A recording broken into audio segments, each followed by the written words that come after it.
पादपद्मे तश्रित्वा प्रणमामि मुहुर्मुहुः।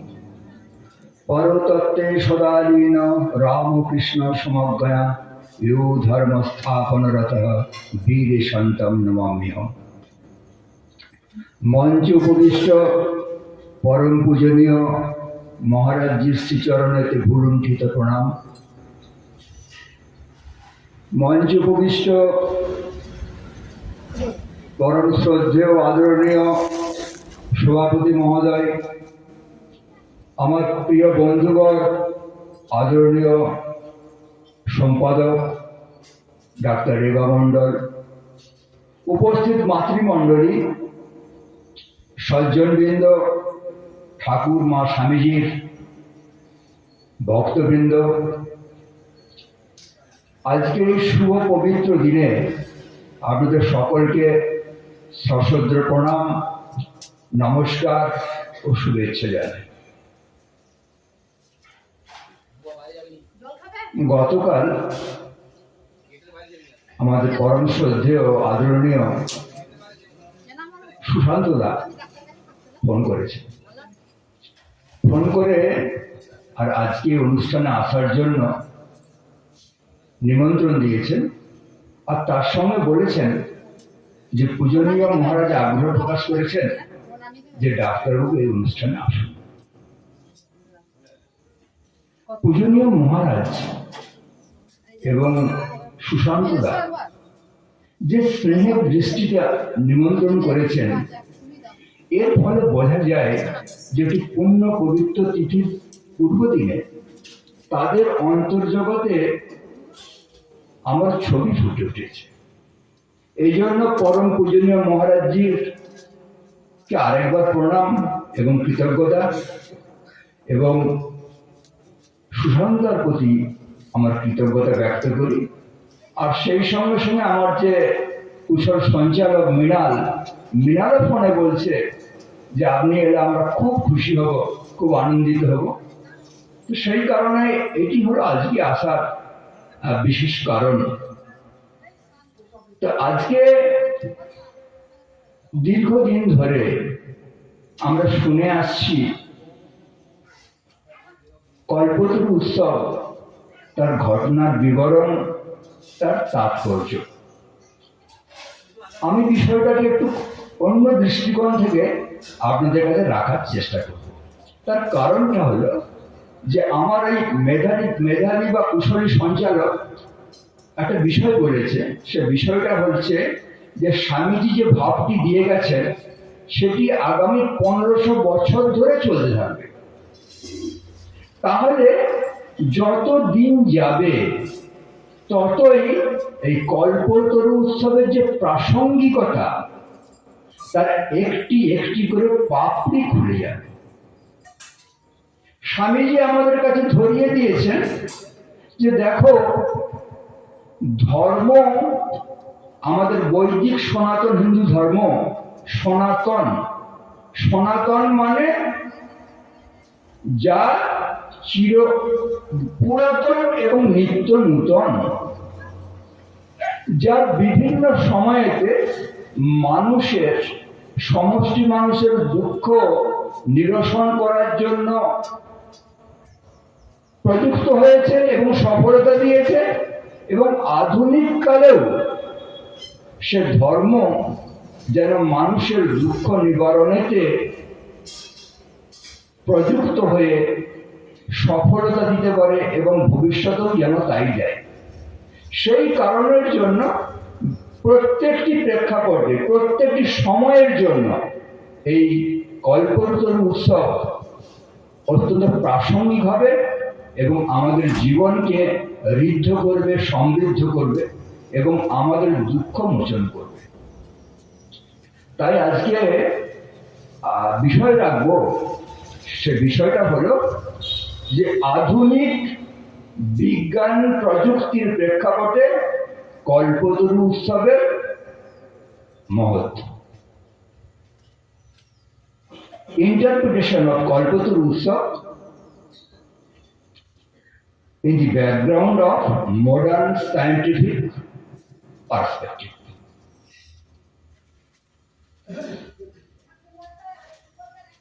ঘটনাটা আপনারা শুনেছেন, আমার বন্ধু প্রবর চিন্ময় খুব সুন্দর করে বলেছে যে ঘটনাটা 1886 খ্রিস্টাব্দের 1 জানুয়ারি কি ঘটনাটা ঘটেছিল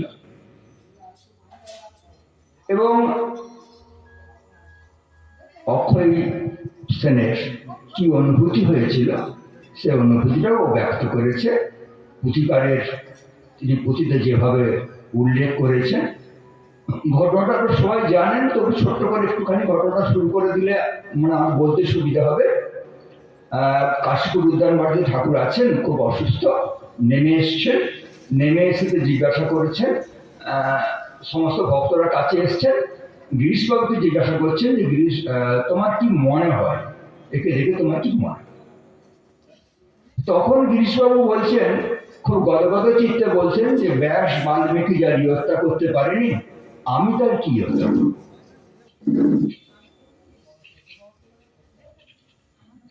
তো পুঁথিকার যে ভাষাটা ব্যক্ত করেছেন, এখানে আমরা থাকলে সেই ভাষাটা স্মরণ করানো খুব দরকার। তোমরা কি দেখো মোরে কিবালয় মন, ঠাকুর জিজ্ঞাসা করছে গিরিশকে, তোমরা কি দেখো মোরে কিবালয় মন? তখন গিরিশ উত্তর দিচ্ছেন, আমি ছাড় কি বলিব আপনার কথা, সুখব্যাস বিবরণে পরাভব যেথা। সুখদেব ব্যাসদেব যা ইহত্যা করতে পারি, যা বর্ণনা করতে পারি, আমি সে কথা কি বলবো? যে মুহূর্তে এই কথাটা হলো, সেই মুহূর্তে তার যে ভগবৎ সত্তা, সেই ভগবৎ সত্তা তিনি লীন হয়ে গেলেন, তিনি গভীর সমাধিস্থ হয়ে গেলেন। আর সেই সময় গিরিশ ঘোষ কি করলেন, দুটো ফুল তুলে নিয়ে এসে তার পায়েতে দিলেন। এটি প্রত্যেকটি ঘটনা তাৎপর্যপূর্ণ, আমরা পরে পরে বিশ্লেষণে আসবো। তো যে মুহূর্তে আর পরব্রহ্মে লীন হওয়া, ভগবান শ্রী রামকৃষ্ণের পাদপদ্মের ফুলটা স্পর্শ করালেন, ভক্তের স্পর্শে কি ঘটনাটা ঘটল না, কিছু পরে বাহ্য যেটা উদিলে শ্রী গায়ে, ভক্তগণে আশীর্বাদ করিলেন রায়। ভক্ত যেই মুহূর্তে স্পর্শ করলেন, তার বাহ্য চেতনায় তখন তিনি আশীর্বাদ করলেন। কেমন করে আশীর্বাদ করলেন? তুলিয়া দক্ষিণ হস্ত বলিলেন তিনি, চৈতন্য হোক আর কি বলিব আমি। কি বলবো তোমাদের চৈতন্য। তারপরেতে যা ঘটনা সবাই জানেন, আমরা বিস্তৃত যাব না। বিভিন্ন ভক্তকে স্পর্শ করেছেন, কৃপা করেছেন, এবং সেই অনুসারে তাদের প্রত্যেকের সংস্কার অনুসারে তাদের চৈতন্য জাগ্রত হয়েছে, এবং সংস্কার অনুসারে জাগ্রত চৈতন্যের তারা দর্শন পেয়েছে, সংস্কার অনুসারে ব্যক্তি বিশেষে। অক্ষয়বাবুর বুক স্পর্শ করেছিলেন, কর্ণে মহামন্ত্র দিয়েছেন। অক্ষয়বাবু বলছেন, কি দেখলুন কি শুনিনু নহে কহিবার, মনোরথ পূর্ণ আজি হইল আমার। মনোরথ পূর্ণ আজি হইল, কমপ্লিটলি স্যাটিসফাইড। যেখানে গীতা বলছেন, ইয়ং লব্ধ চা পরম লাভম মন্নাতে নাধিকম তথা। যা লাভ করলে অন্য কিছুতে বড় মনে হবে না। ইয়াদিগত্তা হুয়া হান্নাজ জ্ঞাতব্যম অবশিষ্যতে। যাকে জানলে অন্য কিছু জানাকে আর বিশেষ মনে হবে না। এই ঘটনাটি ঘটেছিল। দেখুন, এই যে যত কাল যাচ্ছে, কালের সাথে সাথে এই যে বললেন তোমাদের চৈতন্য হোক, সাধারণ একটি কথা, ছোট একটি কথা, বিশেষ কয়েকজন ভক্তের মধ্যে তার চৈতন্যের প্রকাশ ঘটেছে, দিব্য অনুভূতি হয়েছে। কিন্তু বিশ্ব মানবের জন্য যে বিষয় ভগবান শ্রীরামকৃষ্ণ রেখে গেলেন সেইটা অত্যন্ত গুরুত্বপূর্ণ বিষয়। একটি অস্ত্র দিয়ে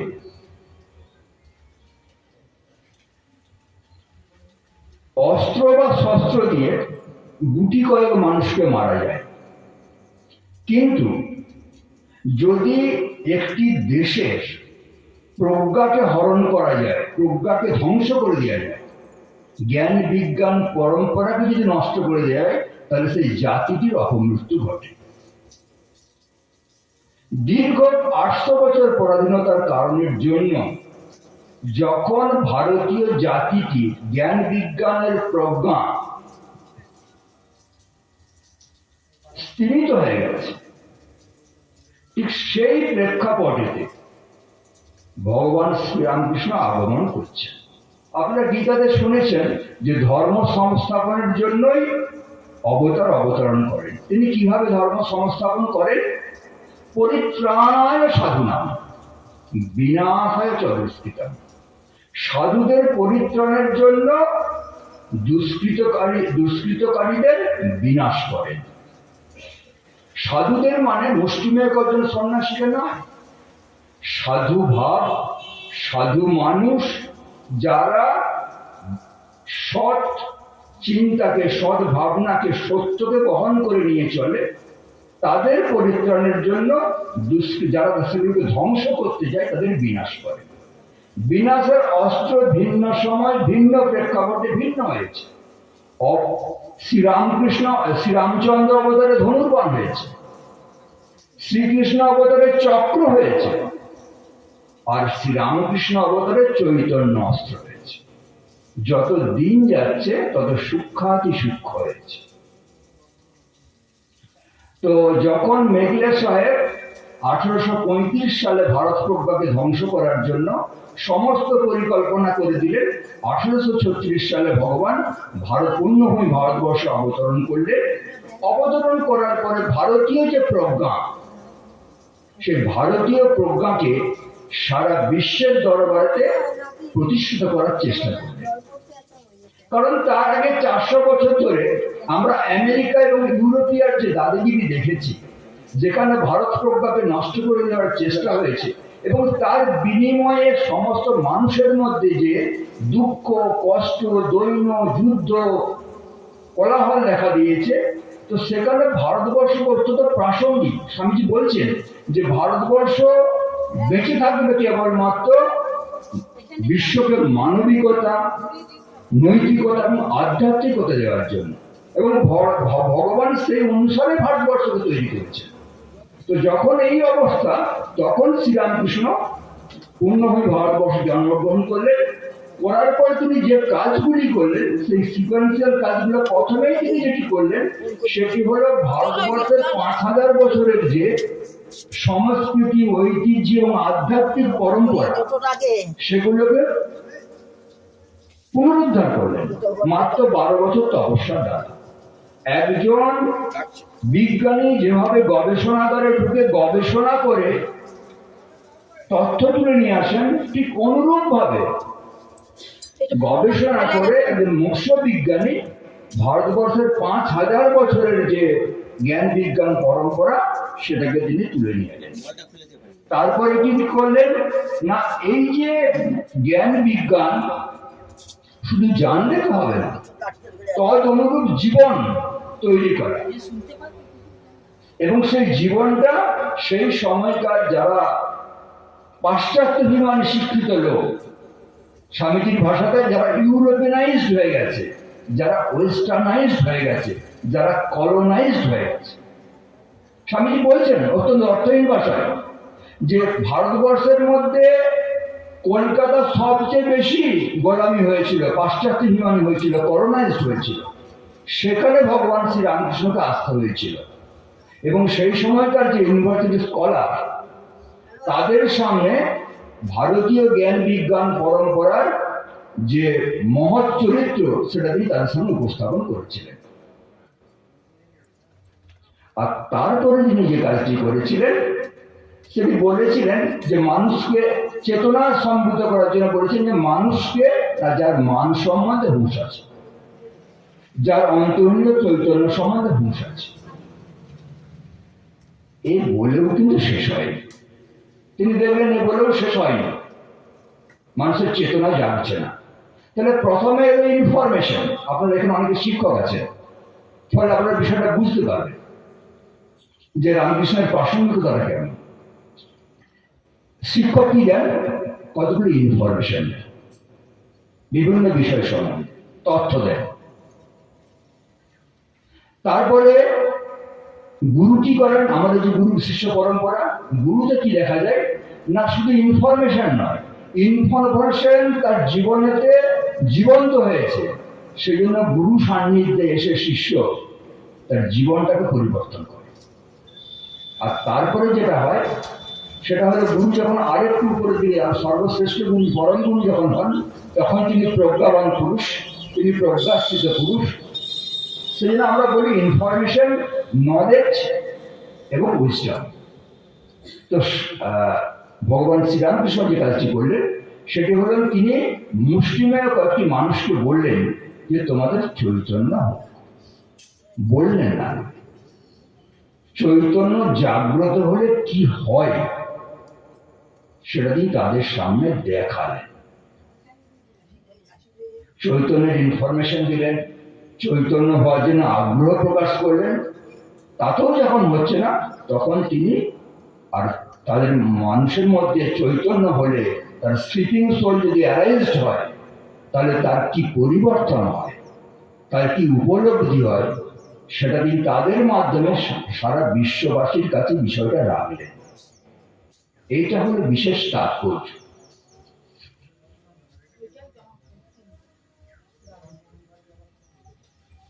আমাদের যে বৈদিক সনাতন ধর্ম, তাতে গীতা ভাষ্যতে শঙ্করাচার্য লিখছেন, দ্বিবিধ বৈদিক ধর্ম প্রবৃত্তি লক্ষণ, নিবৃত্তি লক্ষণাস্ত। বলছে যে ধর্মের দুটো দিক, একটা হলো যে আমাদের বাইরের ক্রিয়াকাণ্ড, যার দ্বারা একটি মানুষ, সমাজ এবং দেশ সমৃদ্ধ হবে, অভ্যুদয় হবে। আরেকটা হলো সেলফ ইনকোয়ারি, আমার স্বরূপকে, আমি স্বরূপত কি। আর এই দুটোকে ব্যালেন্স করতে হবে। এই দুটোকে ব্যালেন্স করলে কি হবে না, স্থিতি, মানব জীবনের যে স্থিতি, সেই স্থিতিটা আসবে। শুধু কেবলমাত্র যদি ক্রিয়াকাণ্ড নিয়ে থাকা যায়, তাহলে দেখবেন যে সারা বিশ্বের যে সমস্ত সমৃদ্ধ দেশ, অর্থনৈতিক দিক দিয়ে খুব ভালো দেশ, তাদের অবস্থাটা কি হয়। আজকে আমেরিকার দিকে যদি তাকান, আজকে যদি ইউরোপের বড় বড় দেশগুলোর দিকে তাকান, তাহলে দেখা যাবে সেখানে উদ্বেগ, উৎকণ্ঠা, ভয়, হানাহানি, স্কুলেতে ছেলেরা গুলি চালিয়ে দিচ্ছে। সেটা স্বামীজি বলে এসেছিলেন যে আমি তোমাদের উন্নতি দেখে প্রথম মুগ্ধ হয়েছিলাম, কিন্তু তোমরা ভারতের স্তূপে বসে আছো। তোমরা যদি ভারত বিমুখী না হও, তোমরা যদি ভারতের চৈতন্য বিমুখী না হও, তাহলে তোমাদের অবস্থা অত্যন্ত সমীচীন, খুব খারাপ হবে, ধ্বংস হয়ে যাবে। তাহলে ভগবান শ্রীরামকৃষ্ণ যেটা করলেন সেটা হলো যে পাশ্চাত্য বিমুখী ভোগবাদী চিন্তার মোড়টা ফিরিয়ে ভারত অভিমুখী চৈতন্য অভিমুখী করলেন। একটা গুরুত্বপূর্ণ বিষয় দেখুন, আজকের দিনের যখন তাৎপর্য, 400 বছর ধরে যখন আর এইরকম ধরনের পরিস্থিতি চলছে, সেখানে কি ক্যালেন্ডারটা স্থাপন করা হলো গ্রেগরিয়ান ক্যালেন্ডার। গ্রেগরিয়ান ক্যালেন্ডারের প্রথম মাসটা হলো জানুয়ারি মাস, আর তার প্রথম দিনটা হলো 1 জানুয়ারি। 1 জানুয়ারিটা কিভাবে উপভোগ করবেন? কেক খাবেন, ড্রিঙ্কস নেবেন, চকলেট খাবেন, ফিস্টি করবেন, আর এইভাবেই চলবে না, তা হবে। গ্রেগরিয়ান ক্যালেন্ডারের সাথে ভারতবর্ষের ক্যালেন্ডারের অত্যন্ত পার্থক্য আছে। ভারতবর্ষের ক্যালেন্ডার তৈরি হয় তিথি নক্ষত্র অনুসারে, সেই দিয়ে বিশ্ব মানবতা চলতে পারে না গ্রিগরিয়ান ক্যালেন্ডার দিয়ে। আর 1 জানুয়ারির উদযাপন এরকম ভাবে হতে পারে না। এরপর থেকে 1 জানুয়ারি উদযাপন কিভাবে হবে? ভগবান শ্রীরামকৃষ্ণের মহাপ্রকাশ হিসাবে হবে, আত্মপ্রকাশে অভয় প্রদান হবে। সারা বিশ্বে যখন ত্রাহি ত্রাহি রব, তখন ভগবান শ্রীরামকৃষ্ণ নিজের স্বরূপ প্রকাশ করে সবাইকে অভয় প্রদান করলেন, সবাইকে আশ্রয় দিলেন। সারা বিশ্ব এই অভিমুখেই চলবে। ফলে কলোনাইজ চিন্তা রূপে ভগবান শ্রীরামকৃষ্ণের একটা মাস্টার স্ট্রোক।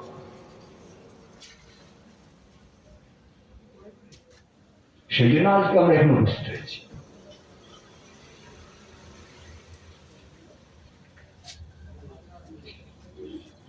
এই যে মানুষের জগতের যে চেতনা, যে চৈতন্য, তার যদি জাগরিত না হয় তাহলে কি হবে? আর জাগরিত না হলে কি হবে? সারা বিশ্বের দিকে তাকিয়ে থাকলে বুঝতে পারা যাবে যে কি হবে। তাহলে আমাদের সবার অন্তরে তো ভগবান আছেন, আমাদের সবার অন্তরে যে চৈতন্য আছে, এ তো সত্ত্বেও আমরা বুঝতে পারছি না। হ্যাঁ, বুঝতে পারছি, বুঝতে তো পারছি, নাহলে আমরা স্পর্শ অনুভব কি করে করি? রূপ, রস, গন্ধ, শব্দ সবকিছু অনুভব করি কি করে? অনুভব করি আমার মধ্যে চেতন সত্তা আছে বলে। কিন্তু আমাদের যেটা সমস্যা, সেটা হলো আমাদের চেতন সত্তার যে স্বরূপ, সেই স্বরূপটা উপলব্ধি করতে পারি। ভগবান শ্রীরামকৃষ্ণ এইটাই আমাদের কাছে আহ্বান করলেন যে তুমি তোমার স্বরূপটাকে জানার চেষ্টা করো, বোঝার চেষ্টা করো। তাহলে কি হবে না, তোমার কর্মের সাথে একটা ব্যালেন্স হবে। তোমার কর্মের যে সমস্ত কষ্ট, কর্মের যে সমস্ত অসুবিধা, সেই অসুবিধাগুলো, দুঃখগুলো, কষ্টগুলো চলে যাবে। আমি দেখেছি চৈতন্যস্থিত মানুষ যারা হয়, আমাদের পরপর বলে দিয়ে আছে যে চৈতন্যস্থিত মানুষ যদি হয়, কেউ যদি নিজের চৈতন্যকে জানতে পারে, তাহলে তার মধ্যে কি কি হয়, কি কি হয়, কি কি কষ্টের বিনাশ হবে। তো বলছে দুঃখেষু অনুদ্বিগ্নমনা, সুখেষু বিগত স্পৃহ, বিতরাগ ভয় ক্রোধ স্থিত ধীর মূল্যুচ্যতে। সে তার দুঃখ, আমরা সাধারণ মানুষ কি হয়, সামান্য একটা দুঃখ হলে তো ভেঙে পড়ি, অস্থির হয়ে পড়ি। একটু সুখ হলে সেটাকে এনজয় করি, উৎসাহ প্রকাশ করি। আমাদের ভয় হয় কাজ করতে গিয়ে, আমাদের রাগ হয়, আরো পাওয়ার নেশা হয়। বলছি যদি স্থিতপ্রজ্ঞ মানুষ হয়, কার যদি চেতনা স্তর জাগ্রত হয়, তাহলে এইগুলো হয় না। অক্ষয়বাবু বলছেন মায়ের কাছে গিয়ে, দেখো মা, সংসার প্রচুর জ্বালা, প্রচুর কষ্ট, আর যে সহ্য হয় না গো মা। মা বলছেন, একটুখানি দেখিয়ে বলছেন, বাবা এইটুকু প্রারব্ধের জন্য হয়েছে, এইটুকু বাকি আছে। অক্ষয়বাবু কি খুশি, তার জাগ্রত চেতনা, চৈতন্য হয়েছে। বলে বাগ্যিস মা এতখানা দেখিয়ে দেয়, এইটুকুতে এই অবস্থা। তো যার চেতনা জাগ্রত হয়েছে, সে দুঃখেতে মুহ্যমান হবে না, তার মতি স্থির আছে। এত দুঃখ, কষ্ট, দারিদ্রতার মধ্যেও তাকে পুঁথিটা লিখতে হবে। বিশ্ব মানবতার কাছে ভগবান শ্রীরামকৃষ্ণের জীবনটাকে তুলে ধরতে হবে। তুল্য নিন্দা স্তুতির মৌনি সন্তুষ্ট এন কেনচিত, অনিকেত স্থিরমতি ভক্তিমান মে প্রিয় নরক। লোক নিন্দা করুক, স্তুতি করুক, ঘর থাক বা না থাক, তার মতি স্থির আছে, কি করতে হবে এরকম। আর গীতার ছত্রে ছত্রে মানুষের যদি চৈতন্য জাগ্রত হয়, মানুষের যদি চৈতন্য হয়, তার কি কি পরিবর্তন আসে সব দেওয়া আছে। আর এটা হচ্ছে চেকলিস্ট। আমরা যদি ভগবানের পথে যাই, আমাদের যদি ঈশ্বর স্থিত হয়, চৈতন্য জাগ্রত হয়, আমরা ওই চেকলিস্টগুলো দিয়ে ভেরিফাই করে নিতে পারি যে আমরা কতটা আগিয়ে যাচ্ছি। ভগবান অত্যন্ত বলা আছে, সবচেয়ে বেশি চতুর্থটা ভগবান। সেজন্য ভগবান আর গীতা দ্বাদশ অধ্যায়ে ভক্তের একটা লিস্ট দিয়ে দিয়েছেন যে তুমি কি করে বুঝবে। আমার পরম পূজনীয় দ্বাদশ গুরু বলতেন যে তুমি অন্ধকার ঘরে বসে আর ধ্যানমগ্ন হয়ে তুমি কার সাথে বিলয় হচ্ছ, এটা দেখে তো সমাজ বুঝবে না। সমাজ বুঝবে তোমার চরিত্রের মধ্যে কি পরিবর্তন গুলো। আর তার পুরো চেকলিস্টটা দ্বাদশ অধ্যায়ে দিয়েছেন গীতাতে ভগবান শ্রীকৃষ্ণ। স্বামীজি বলছেন অত্যন্ত সুন্দরভাবে, কল ইউর স্লিপিং সোল। বলছে তোমার ভিতরে যে চৈতন্য আছে সেটা ঘুমিয়ে আছে। কেন ঘুমিয়ে আছে? না, তার উপরে 5টা লেয়ার চাপানো আছে। এই শরীরটা আছে, প্রাণ আছে, মন আছে, বুদ্ধি আছে, আনন্দময় কোষ আছে। অন্নময় কোষ, প্রাণময় কোষ, মনোময় কোষ, বিজ্ঞানময় কোষ, আনন্দময় কোষ। এই লেয়ারগুলো যদি আমরা স্বচ্ছ করতে পারি, সুন্দর করতে পারি, তাহলে আমরা আমাদের চৈতন্যের স্বরূপটা বা চৈতন্যের অস্তিত্বটা উপলব্ধি করতে পারবো। তখন ওই সমস্ত লেয়ারগুলোর মধ্যে দিয়ে আর চৈতন্য প্রতিবিম্বিত হবে। সেজন্য স্বামীজি বলছেন যে call your sleeping soul, then see what happens when the sleeping soul is aroused. Swamiji উপনিষদের সেই বিখ্যাত উক্তিটাকেই ধরে দিয়েছেন সবার সামনে, উত্তিষ্ঠত জাগ্রত প্রাপ্যবরণ নিকষ্ট। বলছে যদি এই স্লিপিং সোল, যদি চৈতন্য জাগ্রত হয়, goodness will come, purity will come, all the things that are excellent in your life, they will come. তোমার মধ্যে শক্তি আসবে, তোমার মধ্যে পবিত্রতা আসবে, তোমার মধ্যে জ্ঞান আসবে, বিশ্বের যত শ্রেষ্ঠ বস্তু সব তোমার কাছে এসে যাবে। কেন? সত্যম জ্ঞানম অনন্তম। সেই চৈতন্য অনন্ত শক্তি স্বরূপ, একমাত্র সত্য। আজকে দেখুন সারা বিশ্বেতে আজকে সবচেয়ে বড় গবেষণার বিষয় কি জানেন? অদ্ভুত হয়ে যাবেন, আপনার অবাক হয়ে যাবেন, বিস্মিত হয়ে যাবেন, মানে রোমাঞ্চিত হয়ে যাবেন যে ভগবান শ্রীরামকৃষ্ণ কি কাজটা করলেন। আজকে সবচেয়ে গবেষণার বিষয়, কারেন্ট হট টপিক হলো কনসাসনেস, সায়েন্স অফ কনসাসনেস। সবাই এই আমাদের ভিতরে চেতনা আছে, কত তো আমাদের টেকনোলজি ডেভেলপ, প্রযুক্তি ডেভেলপ হয়ে গেছে। সমস্ত লোকেরা ভাবছে যে আমি কনসাসনেসটা আমার মানে করায়ত্ত করতে পারবে। এই কনসাসনেসের ব্যাখ্যা হচ্ছে কোয়ান্টাম ফিজিক্স দিয়ে। আজকে কোয়ান্টাম কনসাসনেসের ব্যাখ্যা হচ্ছে আর্টিফিশিয়াল ইন্টেলিজেন্স দিয়ে, নিউরো সায়েন্টিস্ট দিয়ে। তারা সবাই বলছে আমরা ধরে ফেলেছি, আমরা ধরে ফেলবো।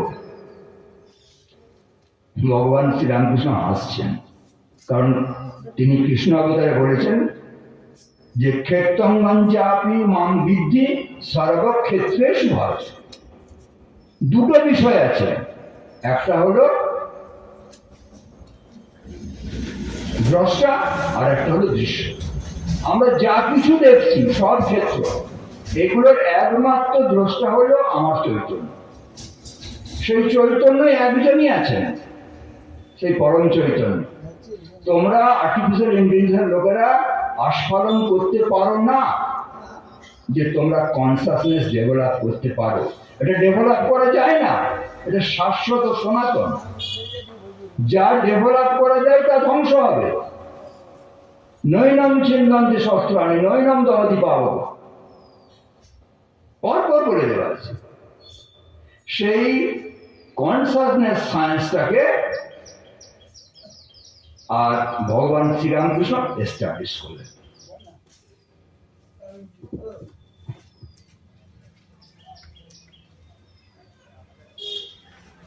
আমাদের কি করতে হবে?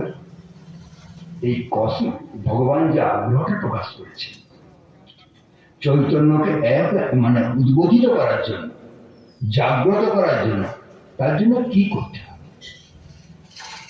না, স্বামীজি বলছেন যে দেখো দুটো জিনিস করতে হবে।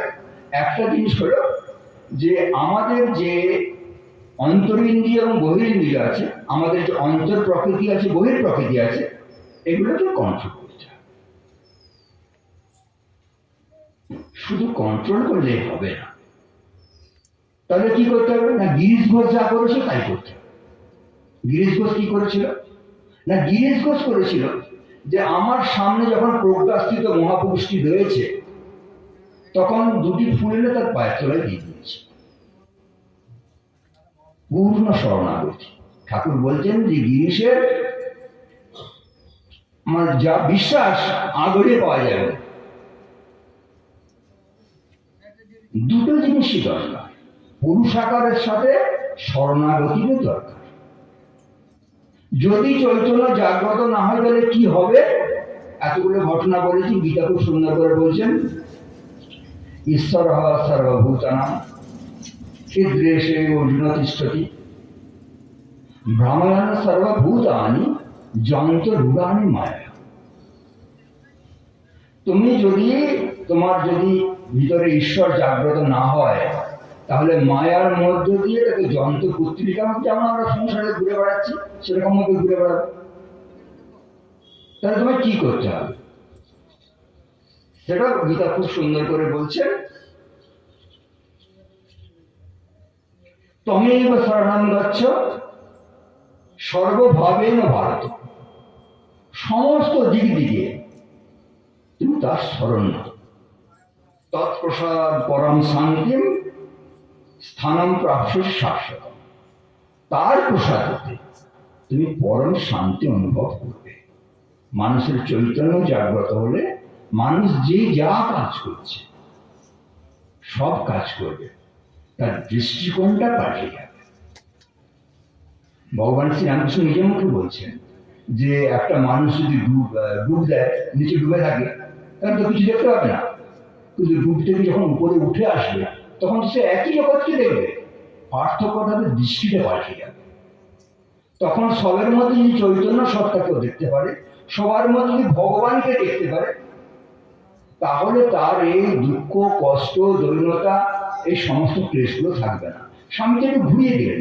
স্বামীজি বললেন যে দেখো, মহাপুরুষের যেটা সিদ্ধি অবস্থা, সাধারণ মানুষের সেটা সাধন অবস্থা। সাধারণ মানুষের প্র্যাকটিস করতে হবে, দুঃখ সহ্য করার প্র্যাকটিস করতে হবে, কষ্ট সহ্য করার প্র্যাকটিস করতে হবে। মাস তাস স্পর্শাস্তু কৌন্তেয় শীতোষ্ণ সুখদবদা আগমা পাই নিত্যা তাম তিতিক্ষস্য ভারত। এরা আসবে যাবে। চৈতন্য, সেই চৈতন্য কখনো বিনাশী নেই, চৈতন্য কখনো অভাব হবে না, তাতে স্থিত হও। এরা আসবে যাবে, তোমার তিতিক্ষা করার ক্ষমতাটা বাড়বে, জীবনটা খুব সুন্দর হবে। ভগবান বলে তো শেষ করতে পারছে না, ভক্তদের প্রতি তার অত্যন্ত করুণা। বলছেন মনমনা ভব মদ ভক্ত মদ জাজি মাম নামস। মনটা আমাকে দিয়ে দাও, তুমি সব কাজ করো। ঠাকুর যেমন বলেছেন, সব একাতে সংসার করো, একাতে আর খুঁটিটা ধরে রাখো, আর যখন সময় পাবে দু হাত দিয়ে ধরো। মনমনা, মনটা আমাকে দাও। মনমনা ভব মদ ভক্ত, আমার ভক্ত। মদ জানি মানে সমস্ত যা কিছু করছো সবকিছু আমার নিমিত্ত করো, আমার জন্য করো। ছেলে বাজার করছেন, হ্যাঁ আমার ছেলের জন্য করছি, ছেলে মানে কৃষ্ণ। স্ত্রী, সবার মধ্যে ভগবানকে ভাবার চেষ্টা করুন, তার মধ্যে চৈতন্য জাগ্রত করার চেষ্টা করুন। এই প্র্যাকটিস করতে করতে, অভ্যাস করতে করতে মানুষের চৈতন্য জাগবে। সেই জন্য ভগবান আবার শেষ করছেন গীতাতে, সর্বধর্মান পরিত্যাজ্য মামেকং শরণং ব্রজ অহং ত্বং সর্ব পাপেভ্যো মোক্ষয়িষ্যামি মা। তুমি যদি প্রকৃতপক্ষে আমার শরণ নাও, সব বিষয়টা আমার শরণ নাও, তাহলে তুমি আমাকেই প্রাপ্ত হবে। আমি তোমার সমস্ত যে কালিমা আছে, মলিনতা আছে, সেগুলো সব মুছে ফেলব। এইভাবে ভগবান ক্রমশ আমাদের যাদের চৈতন্য আছে, সেই চৈতন্যটাকে জাগ্রত করা যায়, সেই জাগ্রতের চেষ্টা করেছেন। তাই আমরা ভগবান শ্রীরামকৃষ্ণের মতোই করে প্রার্থনা করে বলবো যে দেখো ঠাকুর, তুমি 1886 খ্রিস্টাব্দের 1 জানুয়ারি তোমার মুষ্টিমেয় ভক্তদের চৈতন্যকে জাগ্রত করেছিলে। হে জগন্নাথ, আমরা কি জগৎ ছাড়া যে তুমি আমাদের কৃপা করবে না? তোমাকেও আমাদের চৈতন্যকে জাগ্রত করতে হবে। এই চৈতন্য বিজ্ঞানটা ভগবান শ্রীরামকৃষ্ণ ওই সময় শুরু করেছিলেন। স্বামী বিবেকানন্দ 1893 খ্রিস্টাব্দের 11 সেপ্টেম্বর এবং 19শে সেপ্টেম্বর এই চৈতন্যের কথাই শুনিয়েছিলেন। সেই চিকাগো প্রেক্ষাগৃহেতে চৈতন্য জাগ্রত করেছিলেন বলে প্রায় 5000 শ্রোতা দাঁড়িয়ে হাততালি দিয়েছিলেন এবং স্বামীজি বলেছিলেন যে তোমরা অমৃতের পুত্র, শ্রীমন্ত বিশ্বে অমৃতস্য পুত্র, তোমরা অন্য কিছু নও, তোমরা চৈতন্য। চৈতন্যের জ্ঞানের কথা বলেছিলেন এবং তারপরেও তিনি বলেছিলেন যে এই চৈতন্যটা হলো আমাদের ভারতীয় আধ্যাত্মিক শাস্ত্রের কঠিন ডিভিনিটি।